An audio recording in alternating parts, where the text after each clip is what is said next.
The city pulsed with a frenetic energy. Skyscrapers scraped the sky, a testament to ambition and dreams. But for John, Sarah, and Alex, the city's vibrancy felt a million miles away. The three friends, once bursting with their own aspirations, found themselves tangled in the invisible snares of modern life. Procrastination and tech addiction had cast long shadows over their days. Their once bright goals now felt distant and hazy, obscured by the constant distractions that surrounded them. Each friend struggled in their own way, unaware that their paths to liberation were about to intertwine. John, a talented graphic designer, had always thrived on creativity. His passion for art and design was evident in every project he undertook. He poured his heart into his work, crafting stunning visuals that captivated and inspired. Each piece was a testament to his dedication and skill, but lately his focus had fractured. The once sharp and clear vision he had for his projects began to blur. The siren call of his smartphone, with its endless notifications and tempting apps, proved too strong to resist. Every buzz and beep pulled him further away from his work.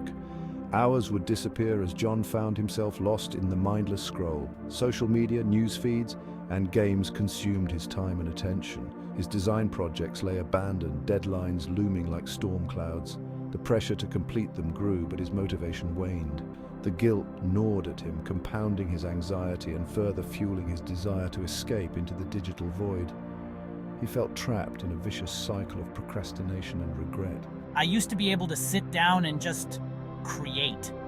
The ideas flowed effortlessly, and I could lose myself in the process for hours. Now I can't even get through an hour without checking my phone. It's like my mind is constantly seeking a distraction, something to pull me away from my work. It's like I'm trapped in this cycle, and I don't know how to break free.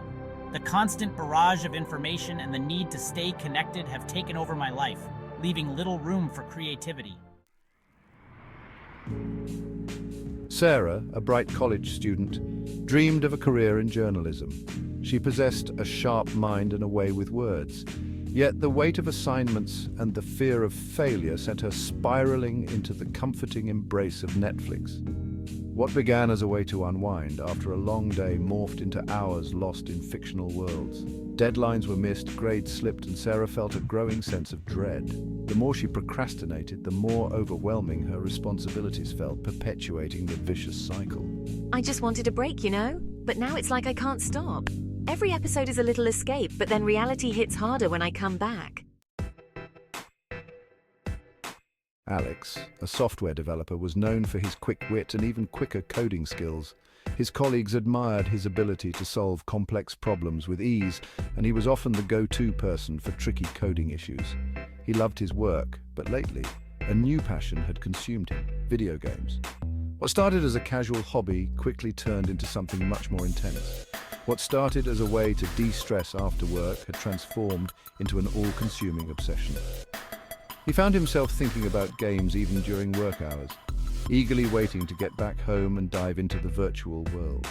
He would spend entire weekends glued to his screen, neglecting his responsibilities and pushing away his friends. Invitations to social events were declined and phone calls went unanswered. The virtual world offered an escape from the pressures of reality, but it came at a steep price. The more he played, the more he felt disconnected from the real world. Alex's productivity plummeted and his relationships suffered. His once promising career was now in jeopardy, and his friends were growing increasingly concerned. I thought I could balance it all, but it's harder than I imagined. The games are just so immersive. I can't. The games are just so immersive. They pull me in, and I lose track of everything else. I lose track of time, and before I know it, the weekend's gone, and I've done nothing productive. My room's a mess, my work's piling up, and I feel like I'm losing control of my life. One rainy Saturday afternoon, the three friends found themselves huddled in their usual coffee shop. The rain pattered against the windows, creating a soothing yet melancholic backdrop to their gathering. The usual buzz of conversation felt strained, replaced by awkward silences and forced smiles. It was as if an invisible weight hung over them, making it hard to breathe. John aimlessly scrolled through social media, his eyes glazing over the endless stream of posts and updates. Sarah stared blankly at her laptop screen, the cursor blinking back at her, a silent reminder of her mounting deadlines. and Alex nervously tapped away at a game on his phone, his fingers moving rapidly but his mind elsewhere. It was John who finally broke the silence, his voice trembling slightly. I can't do this anymore. The words hung in the air, heavy with unspoken truths. I'm struggling with my smartphone addiction. It's consuming my life, and I don't know how to stop. It's really getting out of hand. I feel like I'm losing control. His voice was filled with shame and frustration, a raw honesty that was hard to ignore. To his surprise, both Sarah and Alex echoed his feelings, their own struggles mirroring his.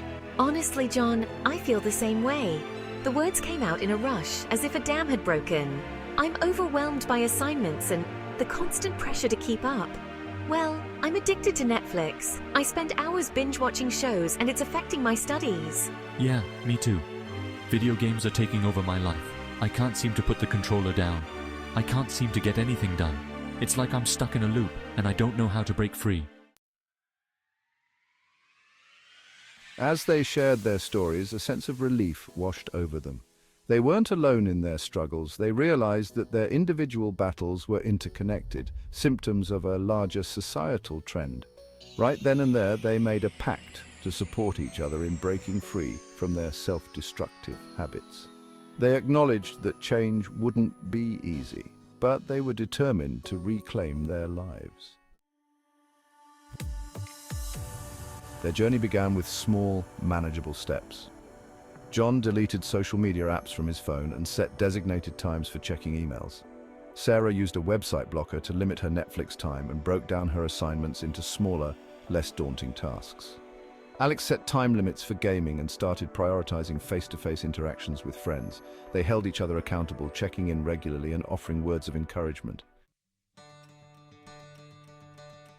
The path wasn't always smooth. There were setbacks and moments of weakness, but with each other's support, they persevered. Gradually, they began to experience the rewards of their efforts. John rediscovered his creative spark, producing his best work in years. Sarah aced her exams and secured an internship at a prestigious newspaper. Alex found joy in reconnecting with friends and rediscovering hobbies he'd abandoned. Their journey taught them the power of connection, accountability, and self-awareness. They learned that true freedom came not from escaping reality, but from confronting their challenges head-on together.